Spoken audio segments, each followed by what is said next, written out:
வீரயுகநாயகன் வேல்பாரி. நாவல். எழுதியவர் திரு சு. வெங்கடேசன். ஓவியங்கள் மணியம் செல்வன். மாசே. உங்களுக்காக வாசிப்பது ஆ. சங்கர். இரண்டாம் தொகுதி, பாகம் 4. மொத்தமுள்ள 111 அத்தியாயங்களில் 96வது அத்தியாயம்.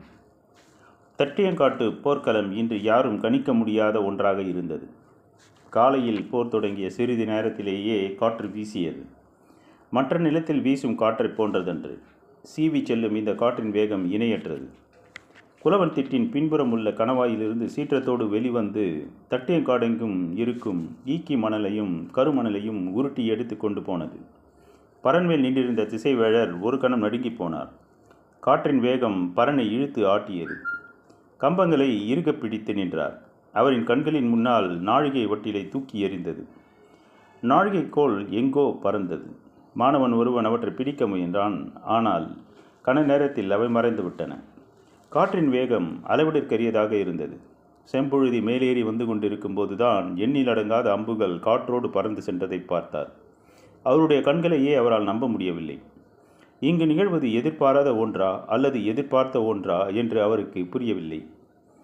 பரன் கட்டிய கம்பங்கள் வில்லென வளைந்து மீண்டன. இந்த நிலத்தின் தன்மைக்கு ஏற்ப மரக்கட்டுமானம் இருந்ததால் அவர் தப்பித்தார். ஆனாலும் ஆழ்மனம் நடுங்கியபடியே இருந்தது. அதற்கு காரணம் அவரின் கண் முன்னால் நாழிகை வட்டிலை காற்று தூக்கி எறிந்ததுதான். நிலைமான் கோல் சொல்லியின் முன்னால் வைக்கப்பட்ட நாழிகை வட்டிலும் அதில் பரப்பப்பட்ட குறுமணலும் நாழிகை கோலும் போரின் உயிர் நாடி போன்றவை. ஆனால் காற்று அவருடைய கண்களின் முன்னால் அவற்றை தூக்கி எறிந்தது. திசைவேழர் நிலை குலைந்து நின்றார். பரம்பு வீரர்கள் எந்தவிதமான திகைப்புக்கும் ஆட்படாமல் தாக்குதலை முன்னெடுத்து கொண்டிருந்தனர். அவர்கள் காற்றை கையாண்ட விதம் யாரும் கேள்விப்பட்டிராத ஒன்றாக இருந்தது. காரமலையிலிருந்து ஓசை கேட்ட கணத்தில்தான் பெருங்காற்று வீசியது. அந்த கணத்தில் அம்புகள் அலையலையாய் மேலேறி பறக்கின்றன. திசைவேழருக்கு இந்த செயல்பாட்டுக்குள் இருந்த இணைப்பு பிடிபடவில்லை. காற்றை வருமுன் உணரும் ஆற்றல் கொண்டவர்களாக பரம்பு மக்கள் இருக்கின்றனரா? விண்மீன்களின் நகர்வை கொண்டு காலத்தை கணிக்கிறோம். ஆனால் இவர்களோ காற்றையே கணிக்கிறார்கள். இது எளிய செயலன்று. திசைவேழரின் எண்ணங்கள் நடுக்கத்தை அதிகப்படுத்தியபடி இருந்தன. தட்டியங்காட்டின் முழு ஆற்றலும் இன்று வெளிப்பட்டு கொண்டிருந்தது. அந்த நிலத்தில் நின்று போரிட்டு கொண்டிருக்கும் இரு தரப்புக்கும் யாராலும் கணிக்க முடியாத புது புது சவால்களை உருவாக்கியபடியே இருந்தது. நடுப்பகலுக்கு பிறகு வழக்கம் போல வெக்கையின் தாக்கம் அதிகமாகியது. போர்க்களம் இதுவரை இல்லாத குழப்பத்துடனும் ஆவேசத்துடனும் இருந்தது. வீரர்கள் வழக்கத்தை விட பேரோசையை எழுப்பிக் கொண்டிருந்தனர். உள்ளும் புறமும் நடுக்கத்தை உணர்ந்தபடி இருந்த திசைவேழர் மாணவன் ஒருவனை கீழே அனுப்பி இன்னொரு வட்டிலில் மணலையும் நாழிக்கோலையும் எடுத்து வரச் சொன்னார். மாணவன் கீழே இறங்கினான். வீரர்கள் ஒருவரையொருவர் வெட்டி சரித்து கொண்டிருந்தனர். குதிரைகளும் தேர்களும் குறுக்கிட்டு ஓடிக்கொண்டிருந்தன. நிலமெங்கும் அம்புகளும் ஈட்டிகளும் காற்றை கிழித்தன. தேரில் ஏறி போர்க்களத்தின் ஊடே புகுந்து குடிலுக்கு சென்று திரும்ப முடியுமா என அவனுக்கு தோன்றவில்லை. என்ன செய்வதென தெரியாமல் மிரட்சியோடு நின்றான். மயூர் கிழாரை விரட்டிச் சென்ற வேட்டூர் பழையன் எதிரியின் படையை சரிபாதிக்கு மேல் கடந்தார். இவ்வளவு தொலைவு உள்ளே வருவது சரியல்ல என்று தோன்றியது. ஆனால் முடியன் இவனை கொண்டழித்துவிடு என்று சொல்லியே அவனது தேரை ஒப்படைத்துள்ளான். போர்க்களத்தில் முடியனின் வாக்கை பரம்பு தளபதிகள் மீறுவதில்லை. அது மட்டுமல்ல, மயூர் கிழாரை கொல்வதை விட மிக முக்கிய வேலை இந்த போர்க்களத்தில் வேறில்லை.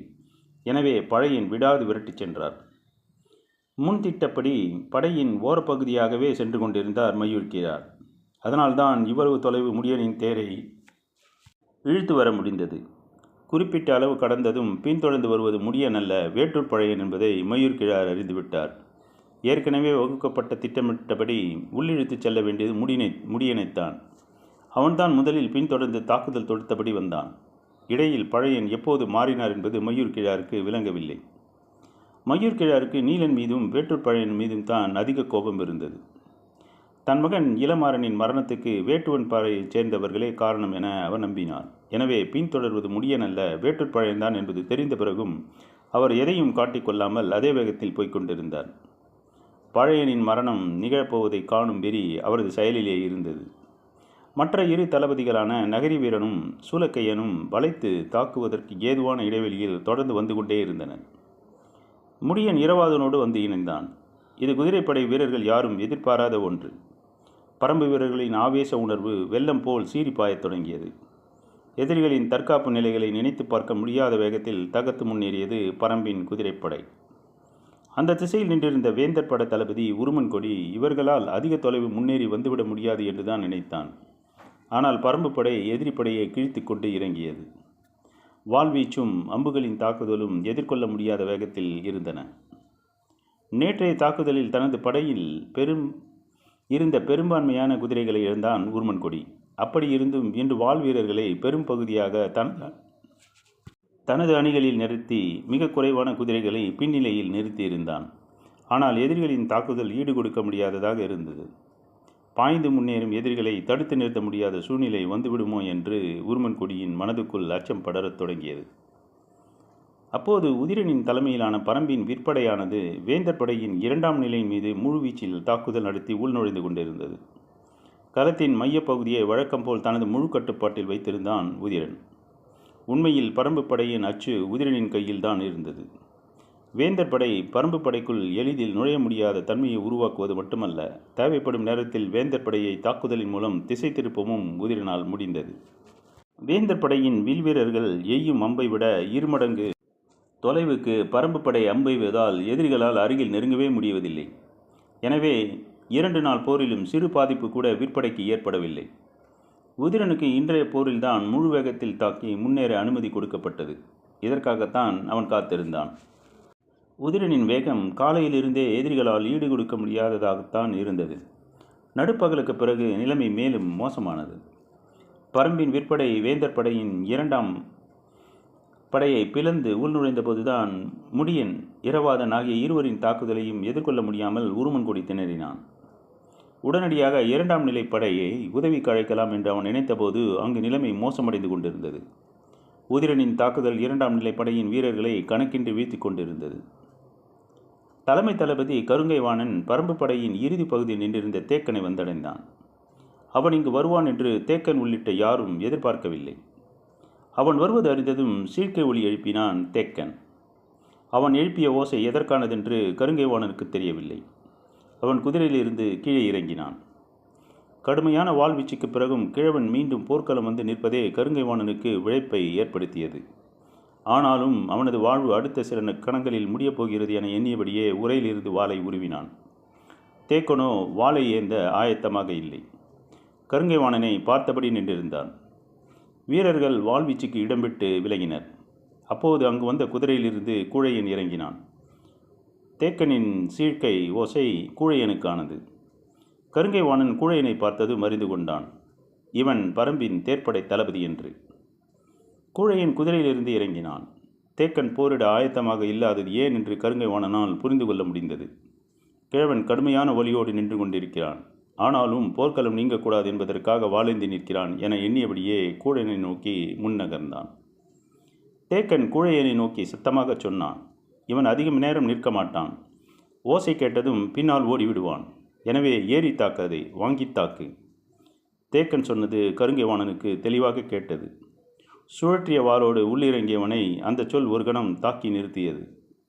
கிழவன் ஏன் இதை சொல்கிறான் என்று கருங்கைவாணன் எண்ணத் தொடங்கிய போது இயற்கையாகவே அவனது கவனம் படையின் பின்பக்கமிருந்து எழும் ஓசையை அனுமானித்தது. கிழவன் வீசிய முதற் சொல் கருங்கைவாணனின் கவனத்தை சிதறச் செய்தது. கூழையன் விற்போரில் நிகரற்ற வீரத்தை வெளிப்படுத்தக்கூடியவன். ஆனால் வாழ்வீச்சில் பெருவீரன் என்று சொல்லிவிட முடியாது. அதுவும் வேந்தர் படையின் தலைமை தளபதியான கருங்கைவாணனின் வாழ்வீச்சை கூழையனால் எதிர்கொள்ள முடியாது. எனவேதான் எதிரியின் கவனத்தை திருப்பும் உத்தியாக இதை கையாண்டான் தேக்கன். கருங்கைவாணனால் படையின் பின்புறத்தில் இருந்து எழும் ஓசையை மதிப்பிட முடியவில்லை. ஆனால் பரம்பு தளபதி முடியன் வழக்கத்துக்கு மாறாக முற்பகலிலேயே முன்னேறி வந்ததும் காற்றில் பறந்த கணக்கற்ற அம்புகளும் அவனது எண்ணத்தை குறுக்கிட்டபடியே இருந்தன. ஆனால் கூழையன் கண்ணுக்கு முன்னால் வாளை சுழற்றி இறங்கிவிட்டான். கருங்கைவாணனின் கண்களில் இருந்த குழப்பத்தை தேக்கனால் அறிய முடிந்தது. முழு வேகத்தில் வாழ்வீச்சை தொடங்க முடியாத சிறு குழப்பத்தை தன்னுள் உணர்ந்தான் கருங்கைவாணன். பரம்பு படையின் கடைசி பகுதியில் அவன் இருக்கிறான் என்பதும் பரம்பு வீரர்கள் காற்றில் எய்த அம்புகள் அவனது படையின் பின்பகுதியை ஒருவேளை தாக்கியிருக்கக்கூடும் என்பதும் அவனது கவனத்தை முழுமையாக கவ்விக்கொண்டன. இவையெல்லாம் எதிரிகளின் தெளிவான திட்டமிடல் என்பதை அவன் உணரும் வேளையில் கூழையனின் வாள் முன் சுழன்று வந்தது. கருங்கைவாணனைப் போல தேக்கனுமே அந்த கணம் அதிர்ச்சி அடைந்தான். வாங்கி தாக்கத்தானே சொன்னோம். இவன் ஏன் ஏறி பாய்கிறான் என்று தேக்கன் சற்றே அதிர்ச்சிக்குள்ளானான். கருங்கை வாணனோ கவனத்தை சிதறவிடக்கூடாது என எண்ணியபடியே வாளை ஏந்தி முன் நகர்ந்தான்.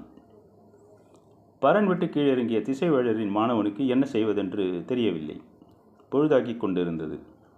இன்றைய போர் முடிய இன்னும் 2 நாழிகைகள் தான் இருந்தன. எனவே வேகமாக ஆசான் கேட்டதை கொண்டு போய் கொடுக்க வேண்டும் என்று பதற்றம் கொண்டான். சற்று தொலைவில் வேந்தர் படை வீரன் பயன்படுத்திய கேடயம் ஒன்று இருந்தது. வேகமாக போய் அதை எடுத்தான். கேடயத்தை திருப்பி அதில் மண்ணை அள்ளி நிரப்பினான். குருதி தோய்ந்த அம்பு ஒன்று கிடந்தது. அதை எடுத்து 8 விரல் கட்டை அளவுக்கு நீளத்துக்கு ஒடித்தான். என்றும் இல்லாத அளவுக்கு போர்க்களத்தின் ஓசை இன்று பல மடங்கு அதிகமாக இருந்தது. என்ன நடக்கிறது என்று சுற்றுமுற்றும் பார்த்தபடி பரன்மேல் ஏறத் தொடங்கினான். மயூர்கிழாரின் தேர் முன் திட்டமிட்டபடி 3ஆம் நிலை படையின் இறுதி பகுதிக்கு சென்றது. ஆனால் அங்கு பெருங்குழப்பம் நிலவியது. கல்லூரி வேரால் ஆன அம்பை பிடுங்க முயலும்போது அதன் வழி நினைத்து பார்க்க முடியாத அளவுக்கு இருந்தது. அம்பின் உள் நுழைந்த பகுதி சுருண்டு விட்டதால் தசையோடு பீத்து கொண்டுதான் வந்தது. எனவே வீரர்களின் உடலில் தைத்த எந்த அம்பையும் பிடுங்க முடியவில்லை. வைக்கோல் அளவு கொண்ட சிறு அம்புதானே, இது என்ன செய்துவிடும் என்றுதான் அனைவரும் நினைத்தனர். ஆனால் பிடுங்க முடியாமல் ஒவ்வொரு வீரனும் துடிக்கத் தொடங்கிய பிறகு நிலைமையின் விபரீதம் புரிய தொடங்கியது. 3ஆம் நிலை படையில் பெருங்குழப்பம் நிலவியதால் மயூர்கிழார் படையின் நடுப்பகுதிக்கு கொண்டு செல்லவில்லை. மாறாக ஓரப்பகுதியின் வழியே படை நிற்கும் பகுதிக்கு வெளிப்புறம் நோக்கி இழுத்துச் செல்லலாம் என்று முடிவு செய்தார். தேரை ஓட்டும் மல்லவனிடம் வெளிப்புறமாக விரைந்து ஓட்டு என்றார். அவரின் தேரை தொடர்ந்து வந்து கொண்டிருந்தார் வேட்டூர் பழையன். இந்த போருக்கான முக்கிய காரணமாக இருப்பவன் மயூர்கிழார். இவன்தான் பரம்பை பற்றி பல குறிப்புகளை வேந்தர்களுக்கு வழங்குபவன். அவன் இருக்கும் துணிவில்தான் காரமலையின் அடிவாரத்தில் இவ்வளவு பெரிய படையை கொண்டு வந்து நிறுத்தியிருக்கின்றனர் என்று அவனை பற்றிய எண்ணங்கள் மேலேறியபடி இருந்தன. எதிரி படையின் கடைசி பகுதிக்கு வந்துவிட்டோம். இவ்வளவு தொலைவு ஏறி வருதல் நல்லதல்ல. ஆனால் இத்தனை நாள் களத்துக்கு வராத இந்த துரோகி இன்று போர்க்களத்துக்குள் வந்துள்ளான். இவனை இன்றோடு கொண்டழிக்காமல் விட்டால் பரம்புக்கு கடும் பாதிப்பை தொடர்ந்து உருவாக்குவான். எனவே இன்றைய போரில் தனக்கு என்ன நேர்ந்தாலும் மயூர்கிழாரை கொண்டழிக்காமல் விடக்கூடாது என்ற உறுதியோடு அவனை விரட்டிச் சென்றார் வேட்டூர் பழையன். முடியனும் இரவாதனும் வேந்தர் படையின் 2ஆம் நிலையை கடந்து 3ஆம் நிலையை அடைந்தனர். உருமன் கொடியின் தடுப்பரன்கள் சிதறி படர்ந்தன. எதிர்கொள்ளவே முடியாத தாக்குதலால் நிலை குலைந்து கொண்டிருந்தான் உருமன் கொடி. முடியனும் இரவாதனும் ஒரே களத்தில் ஒன்றாய் நின்று இதுவரை போரிட்டதில்லை. தன் மகன் எப்படி போரிடுவான் என்பதை மற்றவர்கள் சொல்லித்தான் முடியன் கேட்டுள்ளான். தட்டியங்காட்டில் தான் அவனது தாக்குதலை முடியனால் பார்க்க முடிந்தது. இன்று இருவரும் ஒரே படைப்பிரிவில் முன்னேறி பாய்கின்றனர். உள்ளுக்குள் பெருமிதம் இருந்தாலும் கண்களில் அதை காட்டிவிடக்கூடாது என்ற எச்சரிக்கையோடு தாக்குதலை முன்னெடுத்தான் முடியன். தந்தையோடு இணைந்து களத்தில் நின்று போராடும் இந்நாளில் வழக்கத்தை விட வீரியமாக இருந்தது இரவாதனின் தாக்குதல். சூலூர் வீரர்கள் முன்புற அணியில் தாக்கி முன்னேற பரம்பின் குதிரைப்படை வேந்தர் படையினர் 3ஆம் நிலைக்கு வகுடு பிளந்து போய்கொண்டிருந்தது. குலவந்திட்டிலிருந்து போர்க்களத்தை இமைக்காமல் பார்த்து கொண்டிருந்தான் பாரி. பரம்பின் குதிரைப்படை இதே வேகத்தில் முன்னேறினால் இன்னும் சிறிது நேரத்தில் மூஞ்சலை நெருங்கிவிட முடியும் என கடித்தான். குகைக்குள்ளிருந்து மீண்டும் ஓசை எழுப்பினான் இகிலுக்கிழவன். சற்று நேரத்திற்கு பிறகுதான் அவனது ஓசையை கவனித்தான் பாரி. இகுலிக்கிழவன் கூறினான், சுடர் இடதுபுறம் அசையப் போகிறது. இப்போது வரப்போவது காற்றி. அது தட்டியங்காட்டை இடப்புறமாக உருட்டிச் செல்லும் என்று சொல்லி கையை உயர்த்தினான். ஆனால் பாரியோ கூவல் குடியினரை நோக்கி கையை அசைக்கவில்லை. சற்றே அதிர்ச்சிக்குள்ளானான் ஈகிலிக்கிழவன். ஏன் இந்த நல்ல வாய்ப்பை பயன்படுத்த மறுக்கிறாய் என்று ஈகிலிக்கிழவன் கேட்டதற்கு பாரி சொன்னான், பரம்பின் குதிரைப்படை வீரர்கள் எதிரிகளின் 3ஆம் நிலைக்குள் நுழைந்து விட்டனர்.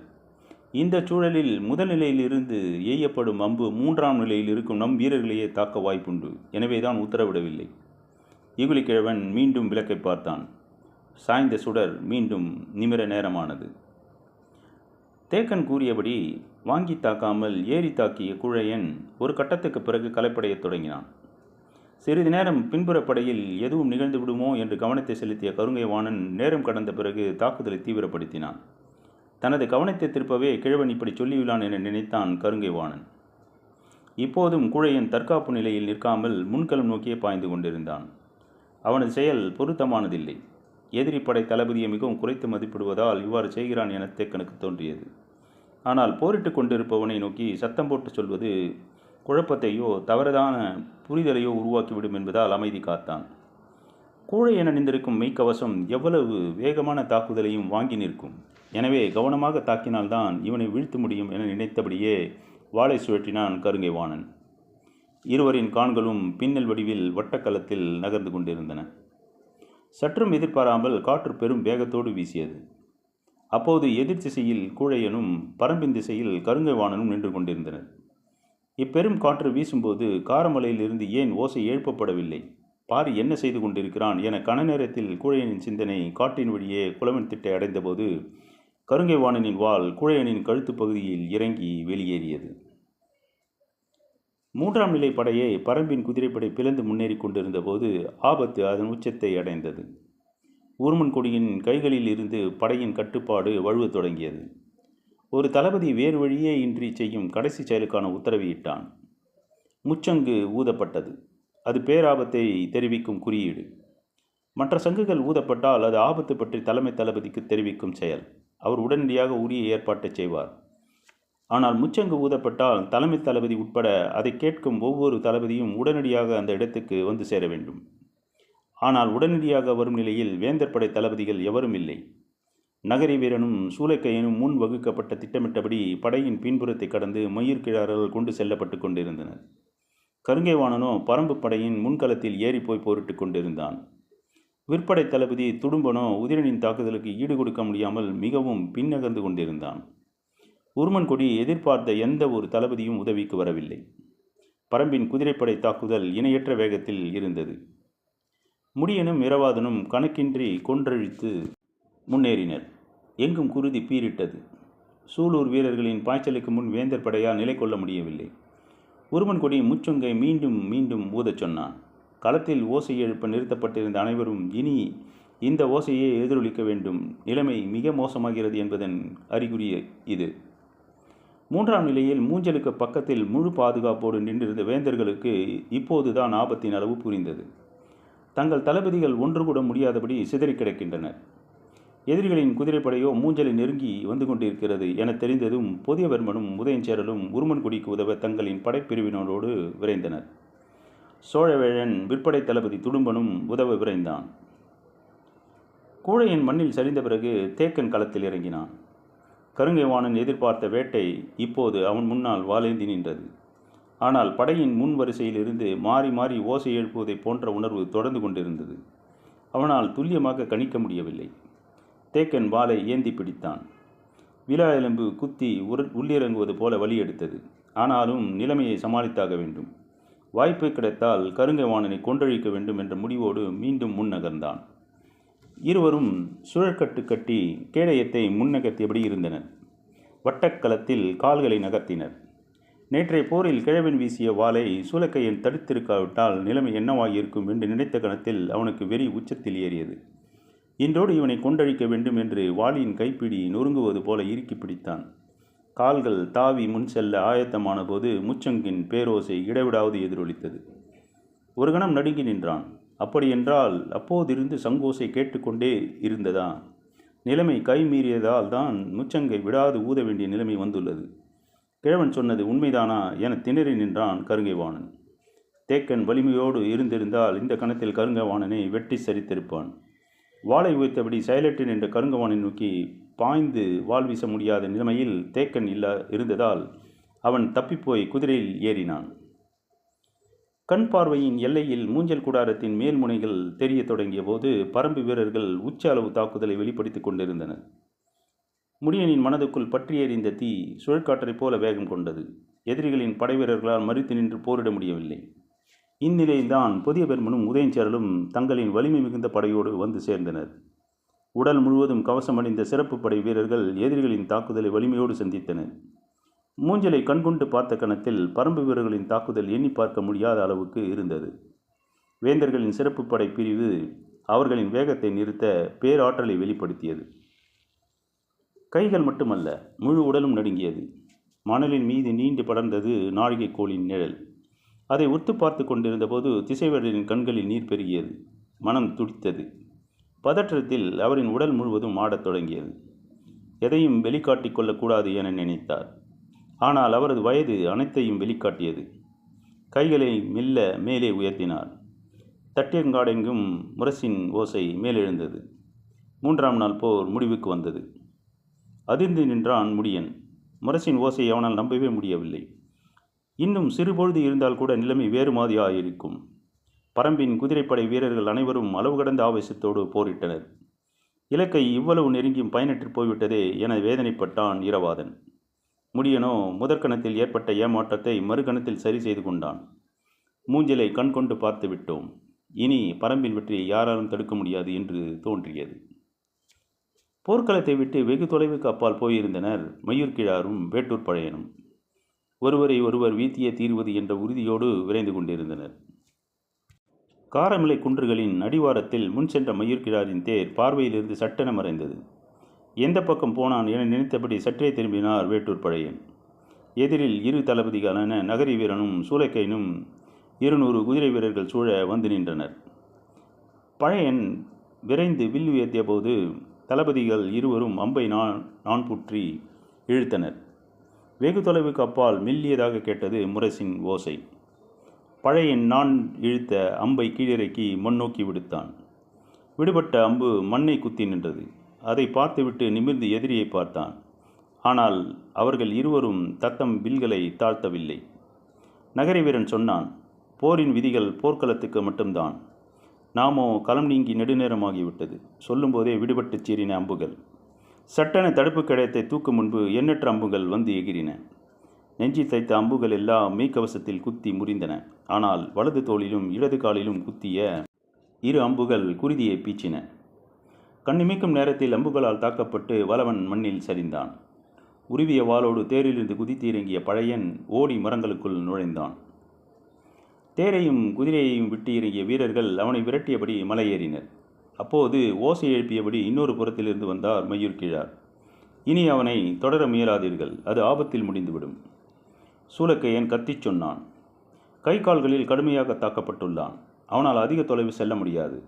ஆயுதத்தையும் கை கொள்ள முடியாது. எனவே அவனை எளிதில் கொன்றழித்து விடலாம் என்று விரட்டி கொண்டு மலையேறினர். இங்கும் அங்குமாக வேட்டூர் பழையனது உருவம் மறைந்து மேலேறி கொண்டிருந்தது. வீரர்கள் சுற்றி வளைத்து குன்றின் மேல் ஏறினர். பொழுது மறைந்து கொண்டிருந்தது. அதிக தொலைவு செல்ல முடியாது, விரட்டி பிடியுங்கள் என்று கத்திக்கொண்டே முன்னேறினர் தளபதிகள் இருவரும்.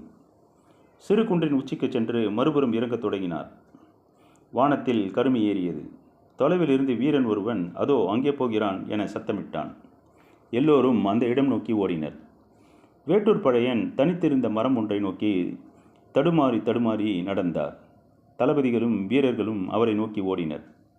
மரத்தின் அடிவாரத்தோடு வந்த பழையன் மரத்தோடு சாய்ந்து நின்றார். ஓடி வந்த தளபதிகள் உருவிய வாளோடு அவன் அருகே வந்தனர்.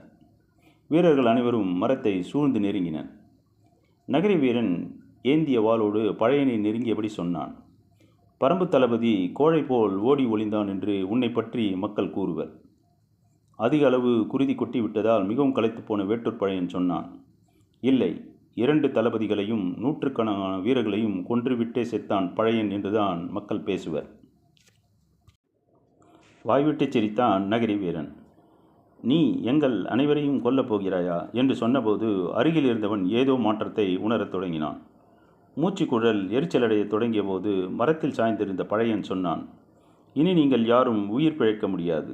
உங்களின் மூச்சு காற்றுக்குள் சொனைகள் இறங்கிவிட்டன என்று கூறியவர் மரத்தோடு சரிந்தபடியே சொன்னார்.